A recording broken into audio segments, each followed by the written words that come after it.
amashi y'abantu ari abantu benshi yagiye abashuka bakora ibyo batakagombye gukora.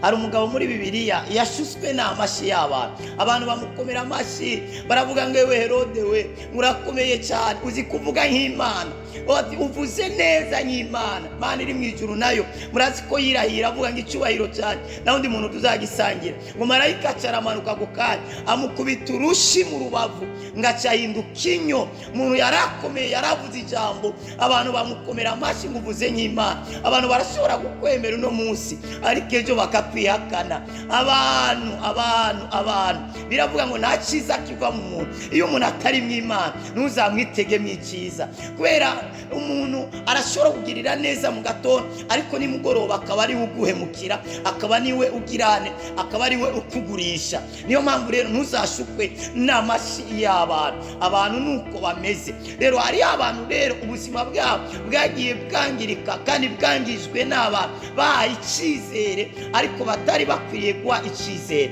Burya abantu bose baza ku buzima bwawe ntabwo bose bazawe no gufasha ubuzima bwawe. Hari abazawe no gusenya ubuzima bwawe, hari abazawe no gutera intege ubuzima bwawe, ariko kandi hari n'abazawe no gusenya ubuzima bwawe. Kandi si byiza ko intege nke zawe zimenywa n'abantu bose, kubera uko usora intege nke zawe uzamenye ngo ni wowe uzaba uri kuwimara amazi. Hari abasi bawe bazadugira muri gakote febre yawe kugira ngo basenyure ubuzima bwawe.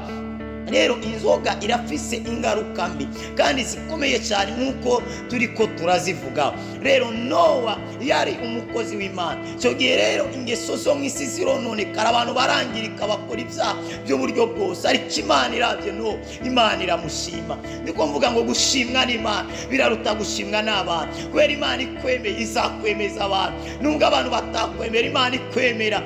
Imana izatuma abantu bakwemera, izatuma abantu bagukunda, izatuma urya muryango wugaye wuguruka, izatuma hajya utabona inzira iboneka. Imana yo mu ijuru yugure ntawugara, ni nkuko yugaye atawugurura, ni nkuko ikwanitse ntawakwanura, ni nkuko igutaye atawagutora, ni nkuko itakwibutse nta muntu yakwibuka. Umuntu nakugirira neza ntuzoshimire urya muntu, uzakora ibintu bibiri. Icyambere uzashimira Imana yo mu ijuru yamuciyemo akakwiyumviraho akagukorera kijya kintu cyiza. Icya kabiri uzamushimira uwo muntu, kuko n'abantu barakenerwa gushimirwa bitewe n'ibyo baba bakoze. Imana iguha umugisha. Rero Nowa Imana iramushima, imubwira kubaza ubwato.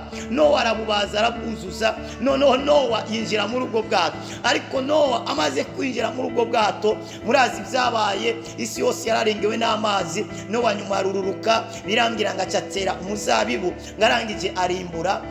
Amaze kwimbura ngacafata inzabibu z'uwo muzabibu arazenga, kuramo vino, aranywa, araboregwa. Amaze kuboregwa noneho ntiyaragishobora kwambara impuzu, ngaca arazita impuzu, arazita.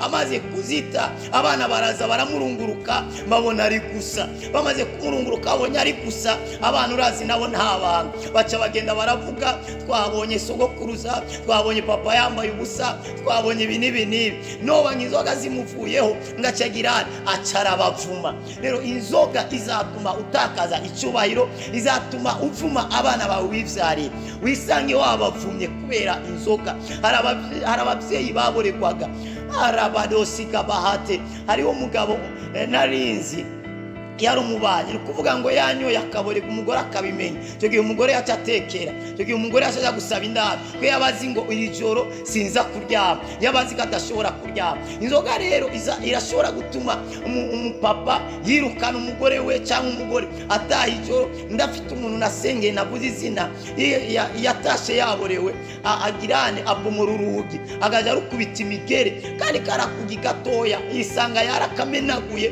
kubera inzoga. Imana ishimwe ko yamuhinduye, ubu nta nzoga kinywa. Rero inzoga irashobora gutuma ukora amanyanga, ukora ibintu bitari byo, nkuko Nowa yatumye agirane, yatumye impuzu zimuvaho. Muzasanga abantu, nigeze kubona umugabo umwe yari ko yihagarika mu isoko. Ibaze vrema mu isoko murazi kata aba hari uruza n'uruza rw'abantu, acegenda nyine imbere y'abantu biyandiye utuntu, biyandiye irengarenga, acegenda kwihagarikaho. Ibaze kwihagarika mwirengarenga, we yarazi ngo abonye irengarenga hakuna kari abantu bateretse irengarenga zo kurya, we yabonye umengo ni ishyamba riri aho ngaho, kandi abo bantu yababona kumbura abo bantu kuri we yabona umenga ni biti, acaragenda hejuru yabo, acarakura impuzu, acarihagarika, abantu baca bariruka, abandi bantu b'abasore nyene n'abasikirite baza barafata ati we nibiki, umugabo yaborewe bamuceza amakofe n'imikere, bamwambura n'udufaranga, baraba mu ngodo ko bari amafaranga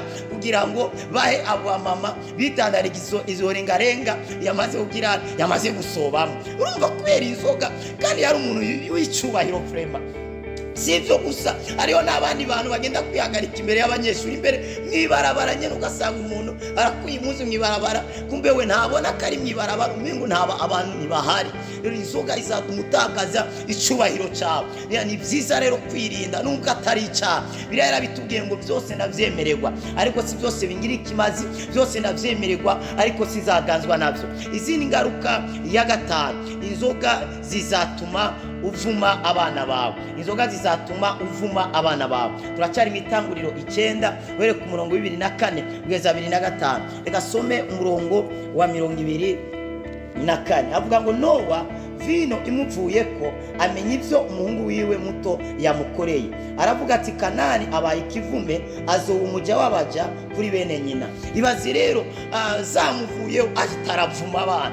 Mugabo rero abavumiye amakosa bakoze, mugabo ayo makosa ntibayakoze kubera niwe yatumye abana bakorokera mu makosa yo kumubona ndetse no kumuvuga. Mugabo ashisagira ahisa abavuma. Inzoga nimbi izatuma uvuma abana bawe, izatuma uvuma abantu utokabaye wovuma. Inzoga nimbi nshuti yanjye uyirinde, irafise ingaruka itari nziza. Iyi ni ingaruka ya gatandatu, inzoga izatuma amaso yawe atukura. Inzoga izatuma amaso yawe atukura. Reka turabe mu Migani 23 murongo wa 29. Imigani 23 murongo 29 avuga ngo ninde agira ngo yo, ninde ngo agira ngo agwe, ninde afise imitongano, ninde afise imidodombo, ninde afise inguma atanyanduruko, ninde afise amaso atukuye, n'abatavirira vino n'abajya kurondera izituriranije. Inzoga irashobora kuzatuma amaso yawe abaruje. Inzoga, itabi irashobora kuzatuma amaso yawe aruje. Uretse ko itabi rifise ingaruka mbi no ku mubiri wawe, yo kwica indani ndetse rigatuma utanahumeka neza. Mugabo inzoga iyo irafise izindi ngaruka, izatuma amaso yawe atukura. Biribuze ngo ninde afise amaso atukuye, n'abantu batavirira vino n'abaja kurondera izituriranije. Abantu bazirigwamo bazatuma amaso yawe atukura. Bisigura ngo amaso yawe natukura, egara amaso yawe azagwara, tumutakibona kure, atume amaso yawe yangirika, kubera uzararitiro urara mu kabare ugirane, amaso yawe azakwangirika. Ingaruka ya gatandatu, inzoga izatuma amaso yawe atukura. Reka ndangirize aho ngaho. Nimba nshuti yanjye byarakuraniye, burya nta mutubaho ushobora gukiza umuntu akaborerwa, kiretse ibintu bitatu. Icyambere ni ugufata ingingo wowe ubwawe, ukavuga ati bino bintu ndabihagaritse, nubwo uvyemererwa ariko nta kimazi bifise ingaruka mbi. Icyambere, fata ingingo yo guhagarika, uvuga ati ndahebye, ngiye gusubira ku mazi. Nunywa amazi ntacu uzaba, amazi n'ubuzima.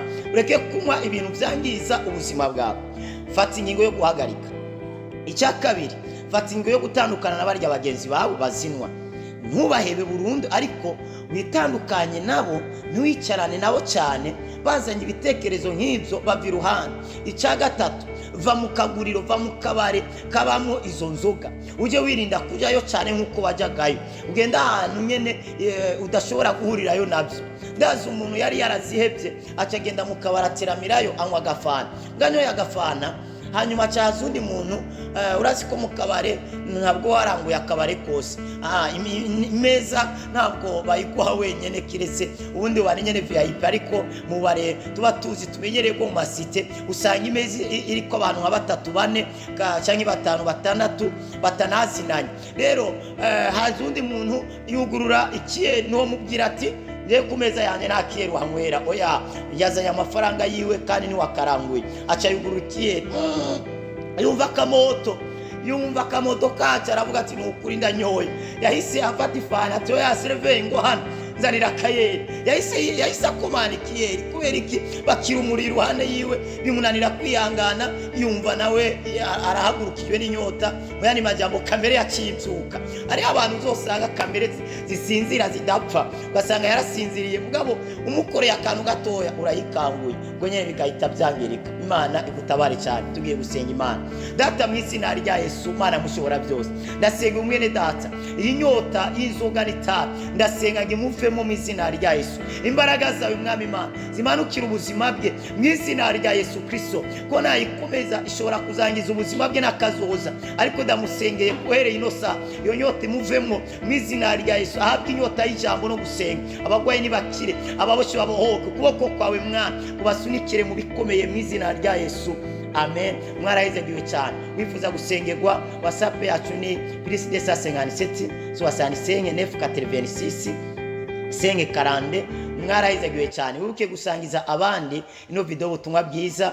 Mugire umugisha w'Imana.